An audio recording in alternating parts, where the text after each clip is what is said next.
ایک دوسرے کی عورتوں اور بچوں پر کوئی ہتھیار نہیں اٹھاتا۔ اب سارے مرد گاؤں چھوڑ کر پہاڑوں پر پہنچ جائیں گے، اور پھر جب تک صلح کی بات چیت نہیں ہوتی فائرنگ ہوتی رہے گی۔ میں نے پوچھا، گویا جہاں داد خان ہماری بازیابی کے لیے ضرور لڑائی کرے گا، اگر اس نے لڑائی نہ چھیڑی تو یہ لوگ واپس گھروں میں آ جائیں گے، لیکن ایک بات یقینی ہے کہ جب تک ہم یہاں ہیں یہ ہم پر کوئی حرف نہیں آنے دیں گے، البتہ تمام قتل ہو گئے تو علیحدہ بات ہے۔ میں نے پریشانی بھرے لہجے میں کہا، ویسے یہ بہت غلط ہوگا اگر ہماری وجہ سے دو قبیلوں میں جنگ چھڑ جائے۔ آپ فکر نہ کریں، یہ یہاں معمول کی بات ہے، اور پھر وقتی طور پر یہاں پناہ لینا ہماری مجبوری تھی، ورنہ جس انداز میں جہاں داد نے ہمیں پکڑنے کے لیے اپنے لشکر کو تمام علاقے میں پھیلایا ہوا ہے، مجھے ڈر تھا کہ ہم نے پکڑے جانا تھا۔ میں اس بات میں سر ہلا کر خاموش ہو گیا۔ وہ میرا دایاں ہاتھ اپنے دونوں ہاتھوں کے بیچ میں لے کر سہلانے لگی۔ پرمشقت زندگی گزارنے کی وجہ سے اس کے ہاتھ عام عورتوں کی طرح ملائم تو نہیں تھے، اس کے باوجود اس کے ہاتھوں میں ایک کشش اور جادو چھپا تھا۔ ایک لمحہ خاموشی کے بعد اس نے محبوبانہ انداز میں پوچھا، قابل خان کو میرے لڑکی ہونے کے بارے بتلا رہے تھے؟ ہاں، کیونکہ میں نہیں چاہتا تھا کہ میرے بعد وہ تم سے بھی گلے ملنے لگ جائے۔ قریب کھسے کر میرے کندھے پر سر رکھتے ہوئے وہ ناز بھرے لہجے میں بولی، ایک دم میرے بارے اتنا زیادہ حساس ہو گئے ہیں آپ؟ اپنی چیز کے بارے حساس ہونا پڑتا ہے، میں تو پہلے ہی دن سے آپ کی تھی، بس آپ ہی جان چھڑانے کی کوششوں میں تھے۔ جان چھڑانا پڑتی ہے، کسی لڑکی سے تعلق اس چیز کا نام نہیں کہ بس اس کے خوبصورت بدن سے لذت کشید کی جائے۔ یہ تو مغربی اور مادر پدر آزاد معاشرے کی سوچ ہوتی ہے۔ اسلام میں تو کسی لڑکی کو اپنانے کا فیصلہ کرنے کے بعد ایک مرد کو اس عورت کی ہر ضرورت کا کفیل بننا پڑتا ہے، اس کے دکھ درد اپنانے پڑتے ہیں، اس کا خیال رکھنا پڑتا ہے، دنیا کے ہر سرد و گرم سے اسے بچانا پڑتا ہے، اسے تحفظ دینا پڑتا ہے، زندگی گزارنے کی سہولیات دینا پڑتی ہیں، دنیا کی ہر مصیبت کے سامنے سینہ تان کر اسے پناہ دینا پڑتی ہے، تب جا کر آئی لو یو جیسے مختصر سے فکرے کا حق ادا ہوتا ہے۔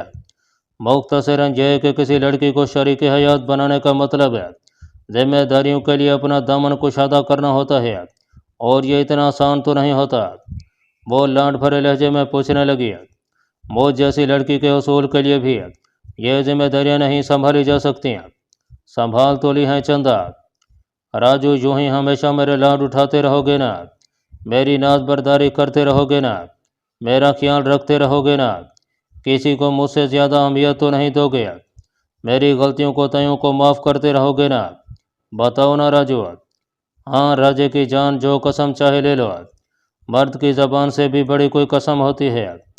کیا؟ خوشی سے سرشار لہجے میں کہتے ہوئے اس نے دوبارہ سر میرے کندھے پر رکھ دیا۔ اس وقت دروازے پر آہٹ ہوئی اور ہم جلدی سے سنبھل کر بیٹھ گئے۔ وہ قابل خان تھا، کھانے کے برتن اٹھائے اندر آ رہا تھا۔ معافی چاہتا ہوں، فی الحال جو پکا تھا وہی لے آیا ہوں، کل انشاءاللہ خصوصی طور پر آپ کی مہمان نوازی کریں گے۔ چکن کڑی کا بھرا ڈونگا دیکھتے ہوئے میں نے مسکرا کر کہا، اس سے اچھا اور کیا کھلائیں گے بھائی؟ کھانے کے برتن ہمارے سامنے رکھتے ہوئے وہ وضاحت کرتا ہوا بولا، یہ تو روزمرہ کا کھانا ہے دوست، آپ نے بھوکے ہونے کی اطلاع دی ہے تبھی جلدی میں یہی اٹھا لیا، ورنہ مہمان کے لیے تو کچھ خصوصی ہی پکایا جاتا ہے۔ جزاک اللہ۔ روٹی کا نوالہ توڑتے ہوئے میں نے خلوص دل سے کہا۔ اس نے پانی کا بھر جگ کر ہمارے قریب رکھتے ہوئے کہا، آپ لوگ کھانا کھائیں، میں چائے لاتا ہوں۔ چونکہ میں نے اسے پلو شاہ کے لڑکی ہونے کے بارے بتلا دیا تھا، اسی وجہ سے وہ وہاں نہیں بیٹھنا چاہ رہا تھا۔ میں نے کہا، لیکن چائے دودھ والی لانا۔ ٹھیک ہے کہتے ہوئے وہ بیٹھک سے نکل گیا اور ہم کھانے پر ٹوٹ پڑے۔ ہمارے کھانے سے فارغ ہونے تک وہ چائے لے آیا تھا۔ ہم بمشکل ہی چائے پی سکے تھے کہ سردار خوشحال خان دو دراز قامت محافظوں کے ساتھ بیٹھک میں داخل ہوا۔ قابل خان، اپنے مہمانوں کو اندر کمرے میں لے جاؤ، جہادات خان چند منٹ تک خود یہاں پہنچنے والا ہے۔ جی بھیا، قابل خان سعادت مندی سے بولا، جبکہ میں اور پلو شاہ اپنا سامان اٹھا کر خود بخود کمرے کی جانب بڑھ گئے تھے۔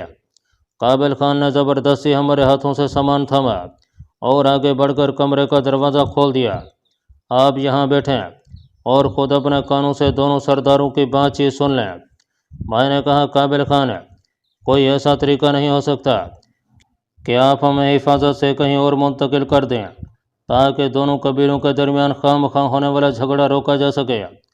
قابل خان نے خفگی بھرے لہجے میں جواب دیا، دوبارہ ایسا نہ کہنا بھائی، اگر دونوں قبیلوں کے درمیان جھگڑا چھڑا بھی ہے تو اس کی وجہ جہاں داد خان ہوگا۔ اتنا تو اسے معلوم ہونا چاہیے کہ قبائلی اپنے مہمانوں کی حفاظت کرنا جانتے ہیں۔ نہیں، میرا مطلب یہ نہیں تھا، آپ ہر قسم کے مطلب کو رہنے دیں بھائی۔ قابل خان نرمی سے مسکراتا ہوا باہر نکل گیا۔ تھوڑی دیر بعد ہی جہاں داد خان اپنے محافظوں کی میت میں وہاں پہنچ گیا تھا۔ وہ ایک دراز قامت شخص تھا، لمبی گھنگریالی زلفیں اور گھنی مونچھوں نے اس کے چہرے کو کافی پر روب بنا دیا تھا۔ اس کے محافظ بھی اسی کی طرح دراز قامت اور مضبوط جسے والے تھے۔ اس کے سر پر رکھی ہوئی سفید کراکلی ٹوپی اور کالی سیاہ واسکٹ اس کی وجاہت میں اضافہ کرتی تھی۔ وہ آمنے سامنے چارپائیوں پر بیٹھ گئے تھے۔ گفتگو کی ابتدا جہاں داد خان نے کی تھی۔ قد و قامت کی طرح اس کی آواز بھی کافی بھاری اور پر روب تھی۔ خوشحال خان ہمارے دو مجرم وشرام گاؤں میں چھپے ہوئے ہیں اور ہم انہیں پکڑنے آئے ہیں۔ یقیناً آپ اس ضمن میں ہم سے تعاون کریں گے۔ جہاداد خان جب ایک قبیلی سردار کسی کو پناہ دیا کرتا ہے تو وہ یہ نہیں دیکھتا کہ پناہ گزین مجرم ہے یا بے گناہ، وہ بس اپنے پاس مدد کی درخواست لے کر آنے والے شخص کی مدد کرتا ہے۔ اور جہاں تک تعلق ہے ان افراد کو جو بھی تھوڑی دیر پہلے یہاں پہنچے ہیں تو وہ پناہ گزین نہیں بلکہ میرے محسن ہیں، اور محسنوں کی حفاظت کی جاتی ہے، انہیں قتل نہیں کرایا جاتا۔ وہ دونوں میرے بھائی قبیل خان کے قاتل ہیں اور دونوں قبائل کے درمیان ہونے والا امن معاہدہ اس بات کا متقاضی ہے کہ آپ ہمارے مجرموں کو پناہ نہ دیں۔ ایسی باتوں سے معاہدے ٹوٹ جایا کرتے ہیں اور میں نہیں چاہتا کہ ایسی چھوٹی سی بات پر ہمارا معاہدہ بھی باقی نہ رہ پائے۔ جہاں داد خان کے لہجے میں ایک بڑے قبیلے کا سردار ہونے کا زام ابل رہا تھا۔ اس کی باتوں کے پس پردہ واضح دھمکی شامل تھی کہ اگر خوشحال خان اس کے دشمنوں کو اس کے حوالے نہیں کرے گا تو وہ وشرام پر حملہ کر دے گا۔ خوشحال خان ٹھہرے ہوئے لہجے میں بولا، کیا امن معاہدے میں ایسی کوئی شک شامل تھی کہ کسی بھی آدمی کو پناہ دینے کے لیے ہم دوسرے قبیلے کی مرضی کے محتاج ہوں گے؟ یا اس سے پہلے علام خیل کا سردار کسی کو پناہ دینے سے پہلے مجھے مطلع کیا کرتا تھا؟ بات کسی کو نہیں، لالا قبیل خان کے قاتل کو پناہ دینے کی ہو رہی ہے، اور یقیناً اگر ہم وشرام کے سردار کے قاتل کو پناہ دیتے تو آپ نے بھی ہم سے یہی مطالبہ کرنا تھا۔ تو کیا آپ ہمارے مطالبے پر اپنے پاس پناہ گزین کسی شخص کو ہمارے حوالے کر دیتے؟ خوشحال خان کے لہجے میں طنز کی بو صاف محسوس کی جا سکتی تھی۔ جہاداد خان نے بے پرواہی سے کہا، کبھی ایسا موقع آیا تب دیکھا جائے گا۔